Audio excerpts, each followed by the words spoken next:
পহেলা October থেকে দেশে বিদ্যমান যে নিষেধাজ্ঞা আছে পলিথিন এবং প্রোপাইলিন ব্যাগের ভিতরে, সেটা আমরা সুপার শপিং মলগুলোতে প্রয়োগ করতে যাচ্ছি। পহেলা নভেম্বর থেকে আমরা কাঁচা বাজারে প্রয়োগ করতে যাচ্ছি।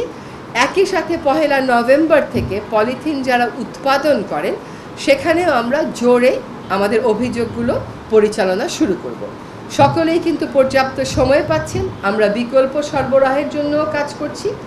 আর বিকল্প বাংলাদেশে পলিথিন শপিং ব্যাগের বিকল্প প্রথাগতভাবেই আছে। আমাদের পাটের ব্যাগ, আমাদের যে ছালাগুলো আমরা বাসায় দেখি, আমাদের কাগজের ব্যাগ, কাপড়ের ব্যাগ, এগুলো বাংলাদেশে আছে। এইগুলো নিয়ে বিকল্প নেই। এই তর্ক শুরু করার আমাদের আসলে কোনো সুযোগ নেই। আর আরেকটা জিনিস আমাদের মনে রাখতে হবে যে মার্কেট কখনো খালি থাকে না। যেই মুহূর্তে চাহিদা আসবে সেই মুহূর্তে আপনি দেখবেন সরবরাহ আসবে। তো আমরা অভিযান দিয়ে একটা তিক্ত পরিস্থিতির মধ্যে দিয়ে কাজটা শুরু করতে চাইনি। সকলকেই বুঝতে হবে যে পলিথিন ব্যবহারটা ক্ষতিকর। এটা রিসাইক্লিংই খালি সমাধান না। যদি আপনার আর কোনো উপায় না থাকে তখন ভিন্ন কথা, কিন্তু পলিথিন ব্যবহারটা যে ক্ষতিকর ওটা দেশের কোনো গবেষণার প্রয়োজন নেই। আন্তর্জাতিকভাবে স্বীকৃত বিভিন্ন গবেষণাগার প্রমাণ করে দিয়েছে যে মানুষের রক্ত থেকে নিয়ে শুরু করে ব্রেইন পর্যন্ত এটা চলে গেছে। সুতরাং এইটার ব্যাপারে আমাদের আসলে কঠোর হওয়ার, সতর্ক হওয়ার, উদ্যোগী হওয়ার সময় আমি বলবো পার হয়ে গেছে। আমরা বরং দেরিতে শুরু করলাম। আমরা আইন করে আইনটা প্রয়োগ করলাম না। তানজানিয়ার কথা যদি দেখেন, রুয়ান্ডার কথা যদি দেখেন, আমি উন্নত বিশ্বের কথা বলছি না, কারণ তারা তো অনেক আগেই প্রক্রিয়া শুরু করেছে। রুয়ান্ডা, তানজানিয়ার মতন দেশগুলোতে, তানজানিয়ায় আপনি যখন বিমান থেকে নামবেন আপনার প্রত্যেকটা লাগেজ স্ক্যানিং মেশিনে দিয়ে চেক করা হয়, কারণ ওরা একটাও পলিথিন শপিং ব্যাগ নিয়ে এমনকি পর্যটককেও ঢুকতে দেবে না। আর রুয়ান্ডার বক্তব্য হচ্ছে যুদ্ধ আমার যত না ক্ষতি করেছে এই পলিথিন শপিং ব্যাগ আমার তার থেকে বেশি ক্ষতি করবে, কারণ যুদ্ধের যে প্রভাব ওটা 30 বছর 40 বছরে চলে যাবে, কিন্তু একটা পলিথিন ব্যাগ তো 100 বছরেও মাটিতে মিশবে না। সুতরাং আর উন্নত বিশ্বে অনেকে করে যে রিসাইক্লেবল কিছু কিছু পলিথিন দেয়, কিন্তু যেটা আমি বললাম যে আমাদের রিসাইক্লিং এখনও শিল্পের পর্যায়ে পৌঁছায়নি। আমাদের অভ্যাস হয়ে গেছে একটা করে পলিথিন নিয়ে যাই আর মনে করি এটা সস্তা। আসলে কিন্তু এটা সস্তা না। এটার মূল্য বাংলাদেশের প্রত্যেকটা নাগরিককে দিতে হচ্ছে। আগামীকালই আমার কাছে আসবেন যে আপা বুড়িগঙ্গা নদী পরিষ্কার করে দেন। কেমন করে দিব? ওইটা নদীর তলদেশে তো 3 থেকে 6 ফিট আপনার পলিথিনের আস্তর পড়ে আছে, যেটা ড্রেজিং মেশিন দিয়ে তোলা সম্ভব হচ্ছে না। আগামীকালই বলবেন যে আপা কর্ণফুলী নদী পরিষ্কার করে দেন। কেমন করে দিব? কারণ ওটার তলদেশেও তো পলিথিন। সাম্প্রতিক সময় নদী দূষণ নিয়ে একটা গবেষণা হয়ে গেছে, সেখানে 56টা দূষিত নদীর 56টার তলদেশে এই পলিথিনের পুরু আস্তর। সুতরাং পলিথিন শপিং ব্যাগ নিয়ে আমরা শুরু করি, ক্রমান্বয়ে আমরা অন্য একবার ব্যবহার্য প্লাস্টিকের বিরুদ্ধে যাব।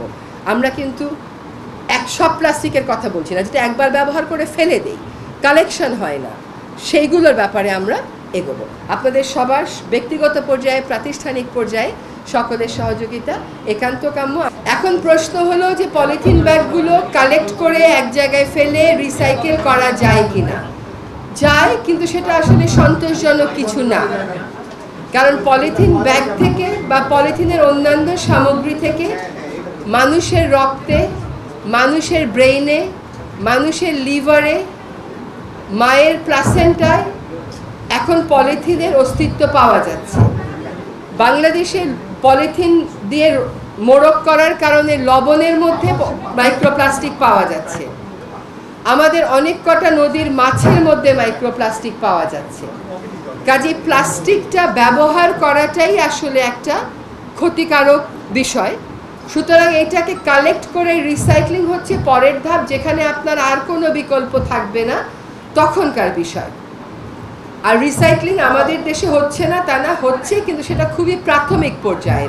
সেটা উন্নত বিশ্বের একটা প্লাস্টিক প্যাকেট থেকে কেমিক্যাল সরানো, কেমিক্যাল ম্যানেজমেন্ট আলাদা করে করা, এইরকম কিন্তু হচ্ছে না। কোনো রকমে গিয়ে কেটে একটা তাপ দিয়ে গলিয়ে আবার নতুন করে বানানো হচ্ছে। এটাকে রিসাইক্লিং শিল্প হিসেবে বলা যাচ্ছে না। সেজন্য আমরা এটা সকল প্লাস্টিকের বিরুদ্ধে উদ্যোগ না, এটা আপাতত হচ্ছে শুধুমাত্র আইনে নিষিদ্ধ প্লাস্টিক, যেটা হচ্ছে পলিথিন ব্যাগ এবং প্রোপাইলিং ব্যাগ, সেটার উপরে আমাদের কার্যক্রম। আগামী 1 তারিখ থেকে, 1 অক্টোবর থেকে আমরা ঢাকা কেন্দ্রিক শুরু করছি। কারণ কাজ করতে গিয়ে আমাদের কোথাও ভুল হতে পারে, কোথাও গ্যাপ থাকতে পারে, সেটা আমরা বুঝে নেব। যখন আমরা ঢাকার সব সুপার মলগুলোতে ওনাদের সাথে আমরা বসে কিন্তু সিদ্ধান্ত নিয়েছি, এটা সরকারের একক সিদ্ধান্ত না। ওনারা সকলে সম্মত হয়েছেন যে 1 অক্টোবর থেকে কোনো সুপার শপিং মলে, চেইন যেগুলোকে আমরা বলি, সেগুলোতে ওনারা আর পলিথিন ব্যাগ ব্যবহার করবেন না, প্রোপাইলিন ব্যাগ ব্যবহার করবেন না।